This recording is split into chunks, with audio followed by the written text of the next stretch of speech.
नमस्कार, मी पल्लवी. माझ्या चॅनलमध्ये तुम्हा सर्वांचे स्वागत आहे. आज आपण महाराष्ट्र स्पेशल वरणफळं तयार करूया. हा पदार्थ तयार करण्यासाठी अगदी सोपा आहे आणि पौष्टिक आहे. चला तर लगेच आपण सुरुवात करूया. या कुकरमध्ये 1 वाटी तूर डाळ घालूया. ही डाळ 2 ते 3 वेळा स्वच्छ धुवून घेतली आहे. आता यामध्ये 3 ते 4 वाट्या पाणी घालते. 1 चमचा तेल घातले आहे. 1 चमचा हळद घातली आहे. हा कुकर 15 मिनिटे गॅसवर ठेवूया. कुकरच्या 3 शिट्या काढूया. या ताटामध्ये 1 वाटी गव्हाचे पीठ घालते. 1 चमचा बारीक मीठ घातले आहे. 1 चमचा तेल घातले आहे. आता हे पीठ चांगले सरमिसळ केले आहे. आता अगदी थोडे थोडे पाणी घालून आपण चपाती करण्यासाठी जसे कणिक तयार करतो त्याप्रमाणे हे पीठ मळून घेऊया.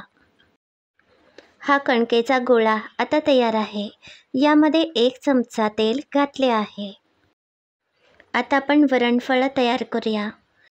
कणकेचा एक लहानसा गोळा घेऊन तो गव्हाच्या पिठात मी घोळवला आहे. यानंतर याप्रमाणे याला असा आकार द्यायचा आहे.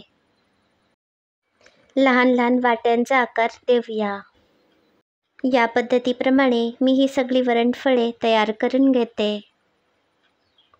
हे बघा, ही वरणफळे आता तयार आहेत. गॅसवर कढई गरम करायला ठेवली होती. यामध्ये थोडे तेल घातले आहे. तेल चांगले तापल्यावर 1 चमचा मोहरी घातली. मोहरी चांगली तडतडल्यावर 1 चमचा जिरे घालूया. आता थोडीशी कढीपत्त्याची पाने घालते. 10 ते 12 लसणीच्या पाकळ्या यामध्ये घालूया. 5 ते 6 हिरव्या मिरच्या चिरून घातल्या आहेत. 1 चमचा हिंग पावडर. आता आपली फोडणी तयार आहे. आपण मगाशी डाळ शिजण्यासाठी ठेवली होती. आता आपली डाळ तयार आहे. ही शिजवलेली डाळ या कढईमध्ये घालूया.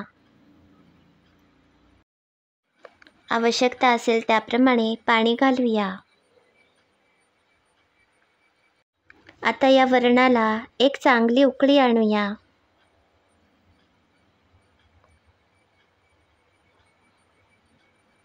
मी यामध्ये अर्धा तांब्या पाणी घातले आहे.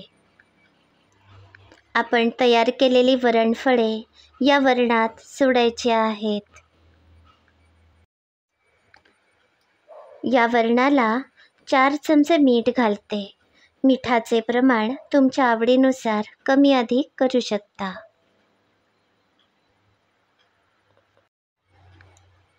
आता यामध्ये ही वरणफळे एक एक सोडायची आहेत. या वरणफळांना आपण पीठ लावल्यामुळे ती एकमेकाला चिकटत नाहीत.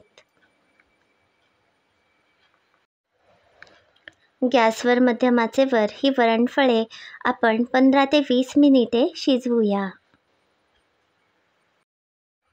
हे बघा, यामध्ये मी तयार केलेली सगळी वरणफळे घातली आहेत.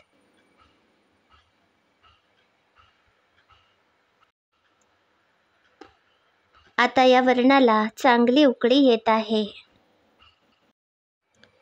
ही वरणफळे 15 ते 20 मिनिटे गॅसवर शिजवून घेऊया. आवश्यकता असेल तर यामध्ये तुम्ही पाणी घालू शकता. आता ही वरणफळे शिजली आहेत. पाणीसुद्धा यामध्ये लाटले आहे. हा पदार्थ तुम्हाला कसा वाटला याचा अभिप्राय नक्की कळवा. हा पदार्थ तुम्ही तुमच्या घरीसुद्धा नक्की करून बघा.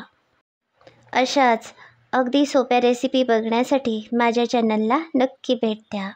याबरोबरच माझे चॅनल सबस्क्राईब करा, शेअर करा. धन्यवाद.